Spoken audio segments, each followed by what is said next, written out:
welcome back to a bit of maths.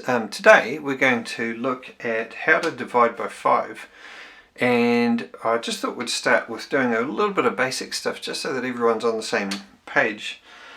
So thinking about how to divide by 5, the first thing we can do is think about our 5 times tables that we already know. So for example, if we know that 5 times 2 equals 10, we can also say that 10 divided by 5 equals 2.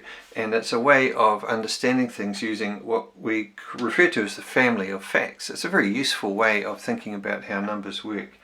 Now, this can be a really handy way to get us going with our start, because we do know most of our 5 times table already. In fact, you will have pretty much established that you know how to skip count in 5. You'll have done this for a long time already, probably for the last several years in your class, and so we can use that to help us figure out our divided by 5 basics too. So our answers go up in 5s, right? We can start with our answers. We can start with our first number that we go with 5, and we go 10, we go 15, 20, you know these numbers, 25, we're still on the page there, then we go 30, 35, 40, 45, 50, 55, is that going to fit? Yes. And we'll try squeeze one more over here, 60 as well. So when we're dividing by 5, we can use our skip counting to help us out. So we're saying, well, that's divided by 5. I'll just fast forward this bit so that you don't have to watch me draw all of these in, so just bear with me for a sec. So we've written down all of the questions. Now the nice thing is we've started with our answers. These are the answers to the 5 times table, aren't they? So 5 times 1 is 5, 5 times 2 is 10.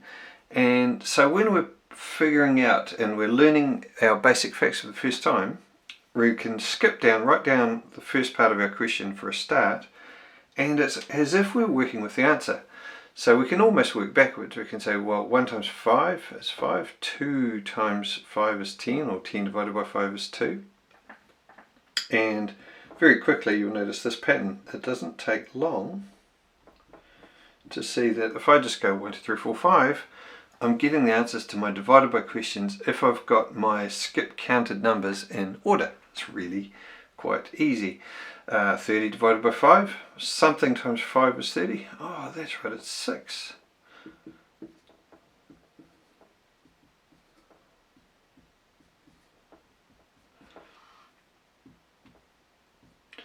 Now, some of these are going to be easier to remember than others. We know this one here, this is super easy.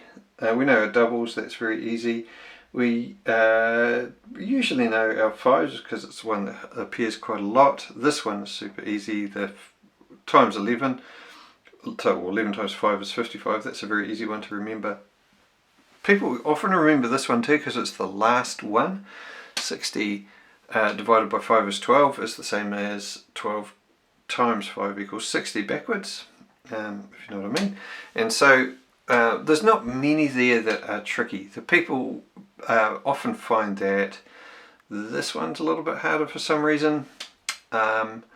Sometimes people get stuck on this one, although you can use your 9 times table trick with that one. 4 and 5 add up to 9.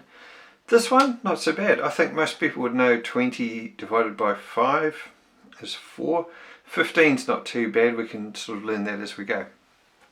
So by a process of elimination, we can figure out pretty quickly which the tricky ones are that we need to practice if we haven't already. But I hear you say, what if I'm still learning? Is there another trick I can use to help me figure out how to get an answer even if I'm really stuck? Yes, there is. So just bear with me for a second. We might edit this little bit out. I'll just rub all that out.